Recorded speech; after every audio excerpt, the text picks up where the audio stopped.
Salem down Venugopalaswamy தேவஸ்தானத்தில் திருக்கல்யாண வைபவம் நடைபெற்றது.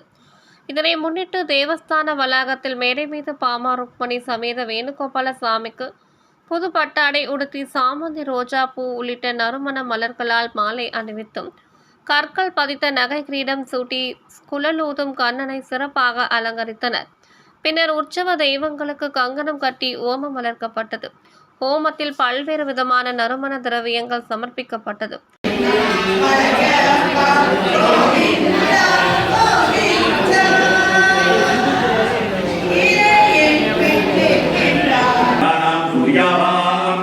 மாங்கல்யத்திற்கு சிறப்பு பூஜைகள் செய்து மஞ்சள், குங்குமம், உதிரி பூக்களால் அஷ்டோத்திர நாமவல்லிகள் கூறி அர்ச்சனை செய்ததும் பாமா ருக்மணி தாயாருக்கு திருமாங்கல்ய தாரணம் அணிவிக்கப்பட்டது. பின்னர் மாலை மாற்றுதல் வைபவம் நடைபெற்றதும் தீபாராதனை காண்பிக்கப்பட்டு ஹோமத்தில் பூர்ணாகுதி சமர்ப்பிக்கப்பட்டது. நிறைவாக திருமண கோலத்தில் காட்சியளித்த உற்சவ தெய்வங்களுக்கு நட்சத்திர ஆரத்தி, ஏகதீப ஆரத்தி உள்ளிட்ட பல்வேறு விதமான தீபாராதனை காட்டி குடை விசிறி, சாமரம், கண்ணாடி உள்ளிட்ட பல்வேறு விதமான சஸ்திரங்களால் சோடாச்ச உபச்சார பூஜை செய்து துளசி தலங்களால் அர்ச்சனை செய்து மகா தீபாராதனை காட்டப்பட்டது.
ஏராளமான பக்தர்கள் கலந்து கொண்டு தரிசனம் செய்தனர்.